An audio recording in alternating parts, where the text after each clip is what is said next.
Everyone, welcome back here to Busy Bee Budgets, and this is my sinking funds stuff for June, but I haven't actually done a sinking funds video for the last couple of months, so I thought I'd talk you through what's been happening with my sinking funds, like my change in approach, and kind of what I'm doing with them. So if that sounds like something you would like to watch, then please stick around. It shouldn't take too long, it's not too complicated today, but we'd love to have you. So I took a break. So initially I started doing quite traditional Snowball sinking funds. So I'd kind of worked out a whole different way of doing it. So I was stuffing I had lots of different sinking funds, which I'll go through in a moment, and I was stuffing a little bit every month. And then a couple of months I saw that Rainbow Budgets and a couple of other people had kind of adopted the Snowball sinking method, which seemed to make a lot more sense. So basically prioritising the sinking funds, starting with your smallest first, and then fully stuffing those on a monthly basis, and then moving on to the next one. And what I liked about that is I felt like you could tick things off. I think when I had multiple sinking funds, and I was only putting a little in it each time, and sometimes I was taking it out, it just kind of felt like I wasn't really getting anywhere. So I adopted the Snowball method, which I really like, but then last month I didn't stuff anything into sinking funds because I had some work done on my garden and it cost more than I thought, and so the money I was going to stuff I didn't, so kind of that's where we are now. So heading into June I'm back on the Snowball sinking funds. This is my sinking funds folder, and what I've done is actually put them in the order that I want to stuff them. So this month I'm going to stuff health and gifts, and I'll come back to those. And then I've put them in priority order, either depending on size of how much I want to put into them, or when expenses are due. So for instance, like Christmas is obviously due at Christmas, and so I've got 6 months or so to stuff for that one, so that doesn't make sense to stuff that now and not stuff some of these others. So I've kind of put my binder in order. So health I want to stuff 250, which I'm going to do this month, and gifts I'm going to stuff 250 also this month, and then next month I want to move on to vets, which is going to get 500, and then car is going to get 1500 when we get there. Home is also going to get 1500. So 1500 in car is going to cover my annual car insurance and around £1,000 for either car repairs or MOT. My car's about 10 years old now. Is it 10 years old? Yeah, it's 10 years old. And this was the first year that I had quite an expensive MOT where it needed work doing. So up until then, it's been relatively, hasn't really cost me very much at all. So it's done me really well. But I guess it's like now done like 120,000 miles or something, and so it's starting to get there. So this is just a sinking fund for car repairs and car insurance. If I decide I want to save for a new car, then I'm going to create a separate sinking fund of that, and obviously that will need to have quite a lot in it, so that's not happening now. I'm just really kind of torn about a car because pre-pandemic I used to really use cars a lot, used to use it all day every day, and now I don't really, and so it's quite an expensive investment for something I'm not going to use that much. So I'm going to see what happens until the end of this year in terms of work and how much I need a car, and then I'll make a decision about if and when I need to replace it and how much I want to invest in that as an investment, or not an investment, it's an expense. You don't really invest in a car, do you? But because they depreciate. But anyway, so that's car. 1500 in home. I've got a separate emergency fund which is already fully stuffed, so this is more for home upgrades. There are some things that I would like to have done this year, but none of them are urgent or a priority. But we might just decide towards the end of the year to put our house on the market, and so if we do that, then there are some things I'd like to do just to get it ready to go on the market. So that's the next one that's going to get 1500. Then we move on to Christmas. So I'm hoping to stuff this around October and November, and that's going to get 1000, and that will cover everything from food, presents, social stuff. So basically that will just kind of cover absolutely everything for Christmas. Experiences is one that I used to stuff quite heavily, but now I guess we haven't got that stuff booked in. So maybe from next year onwards there'll be some big experiences that we want to do, but that's not a priority. All of these are kind of, I guess, adulting, if you like. What happens when life goes wrong or you need to do stuff. Whereas experiences and stuff is really much more kind of variable and much more at our kind of request. So again, not a priority. Treats is where I'm going to use to save up for anything I want, and I'm going to fund that mainly from any rollover I have or any money I have left over it for my other variable expenses each month. Again, not really a priority to stuff. If you follow me regularly, you'll know I have quite a generous like spends and social allowance every month, so I don't often need to go for treats. But if there's something I want, which at the moment there isn't much I want, but if there's anything I wanted, that would be kind of in there. So there you go. Clothes. This year I have done a clothing diet. So from January, which is when I started my budgeting journey, so end of January, like beginning of February. So I wasn't on a diet I wasn't on a journey at all in January, and then I started in February. But basically from that point I've bought no clothes at all this year. And you know what? I've really not missed it. And I still have huge amounts of clothes that I don't wear and huge amounts of wardrobe and stuff. So one of my aims is to declutter stuff I no longer wear and hopefully sell some of it and make some money that way. But that has to fund any clothing purchases I want. So basically I'm not putting any money aside from my budget for clothing this year. We're kind of already 5 months in now. And it's going really well, and I can't see why I would need to change that. So at the moment clothes is not getting stuffed, and if and when I sell stuff then that will go into that, but I don't think I'm going to spend it because I think I'm really stuck on the idea now of not buying any clothes for the whole of the rest of 2022. So we'll see how that goes. Emergency fund is fully funded, so that's got £1,000. It's got a placeholder in because it's in the bank at the moment. And then I've got business and financial goals. And those of you, again, who kind of watch my videos more regularly will know that I put £1,000 a month into financial goals. And earlier this year I bought a business, and that £1,000 at the moment is paying back the loan that I gave to myself to buy the business, if that makes sense. So I'm not stuffing anything into the business at the moment. It's sort of making enough money, but I'm not pulling anything out at the moment either. So at some point, obviously I hope to take an income from it, but we're not at that position yet. So they're kind of at the back. So basically this folder is in priority order for how I'm going to stuff them. And then what I'm going to do is once these are fully funded, I'm going to move them to the back so that the first one is the next one for the next month, if that makes sense. So today I'm going to fully fund health.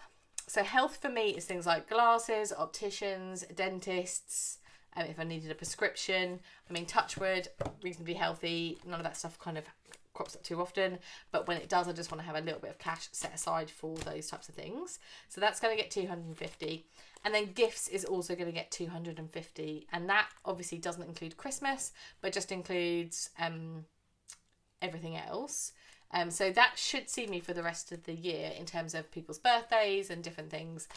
Most of my expensive birthdays, i.e. my husband and my close friends, happen earlier in the year, so I've already paid those out. So I'm hoping that 250 will see me out until the end of the year, so for the rest of 2022, bearing in mind that doesn't cover Christmas.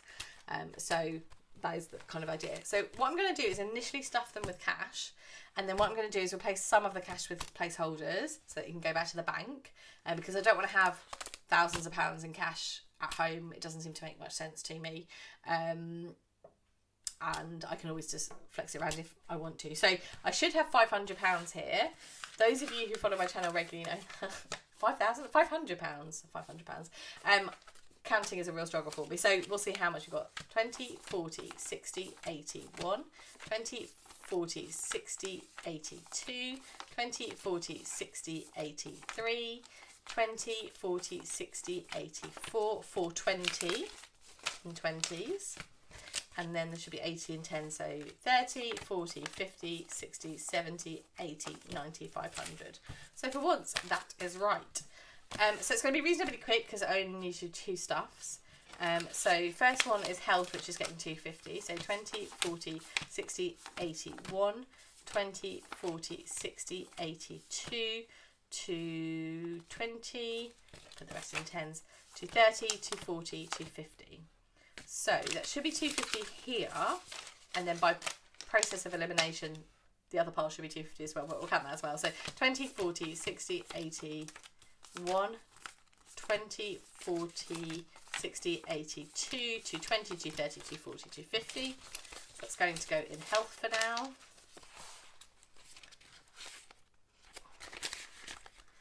And then we should have 250 in gifts. 20, 40, 60, 81, 20, 40, 60, 82, 10, 20, 30, 40, 50. So 250 in gifts. And you'll notice within gifts I've got these lovely little envelopes from Aesthetic Budgets. These are the ones that go in my wallet, my everyday wallet, if I don't want to take a binder out with me. So I really like those, and they're really simple and kind of just really nice. So if and when I know I'm going out to buy gifts, I will stuff the cash, but obviously I can spend on my card as well. So what I'm going to do is pull 200 out of each of these and send that back to the bank. So I'm going to have a placeholder, and I think these are from What If I Fly, but I'll leave it in the description below. So I've got two £200 markers there, and what I'm going to do is, as I say, I know it seems silly to cash stuff it and then put a placeholder in, but it feels better that I've actually put the cash in, if you know what I mean. And I think so much of this budgeting thing is the visual stuff of it and seeing money come in and out, and that's what helps it makes it feel real. I think many of us get used to just tapping on our card, and it's all a bit kind of, it feels removed, it doesn't feel real. So I know it seems a bit odd that I'm doing it this way, but it kind of works. So what I'm going to do is pull 200 out of health. So 20, 40, 60, 80, 1, 20, 40, 60, 82. So I'm going to put that to one side. That should leave me with 50, so 20, 30, 40, 50, yep. And then I'm going to pop a 200 in there. So I'll pop that into health for now. And then I'm going to do the same for gifts. So take out 200. So 20, 40, 60, 81, 20, 40, 60, 82. So 200 there, so I'm going to pop that to the side. So I should have 50 left in here. So 10, 20, 30, 40, 50. Yep. And then I've got my placeholder. So I'm going to put that 400 back in the bank in a separate savings account. But what I've done is all of my sinking funds, I've got my emergency fund in one savings account, and then I'm going to put all my other sinking funds in another savings account. So there'll be higher figures in there, but I know what's what. So if and when I do need to dive into these sinking funds, I will know which one I've taken it out of, if that makes sense. And I'm going to keep a balance of cash for some of these. So that's 400 going back to the bank. What I'm going to do now is just move these two to the back of my binder.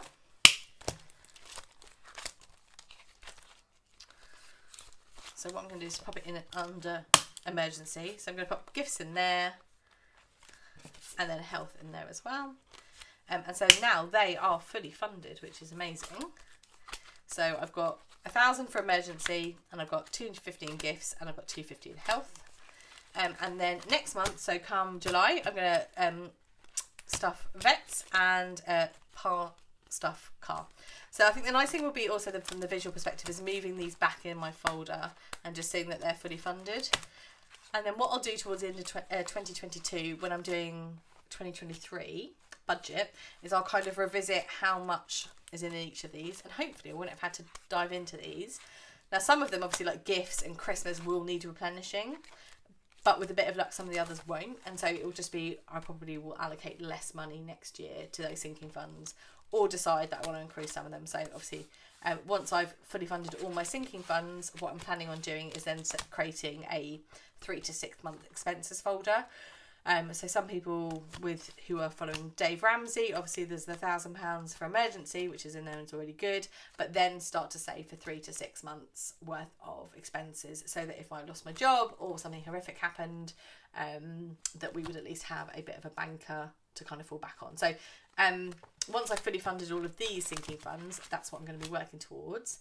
And I also want to start investing. So again, I think this is going to be a 2023 journey. Once I have paid back all the money that I paid for the business, and perhaps that's turning a bit more of a profit, and I have more money, I would like to start saving for probably an investment property. I think that's probably where I've got to. So that will become a sinking fund in itself. And what I might do at that point is split out these, which I call are almost like everyday sinking funds, if you know what I mean, or kind of real life sinking funds, to the more investment sinking funds. So those are the business and the financial goals, and I'll create one for investments. So what I'll probably do, I think, again, I know I'm talking about 2023 a lot, but it's only 6 months away, and this year seems to have gone so quickly already that I know that it's going to be there before you know it. So I think I'll probably create a separate folder next year for investments and more of that, as I focus more on my journey of financial freedom.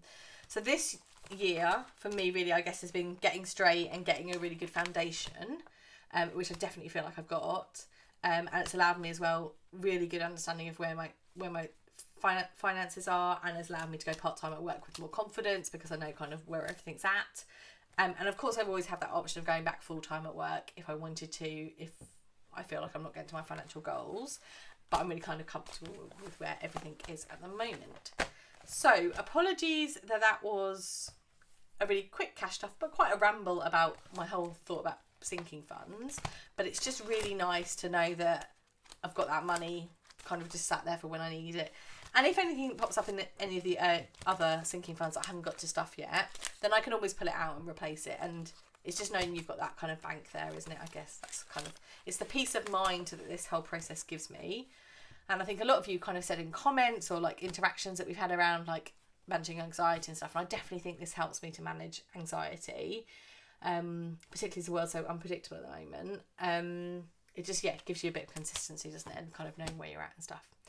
So thank you for sticking with me if you've managed to listen to that entire ramble. It was really good to have you here. So I won't cash off any more sinking funds this month.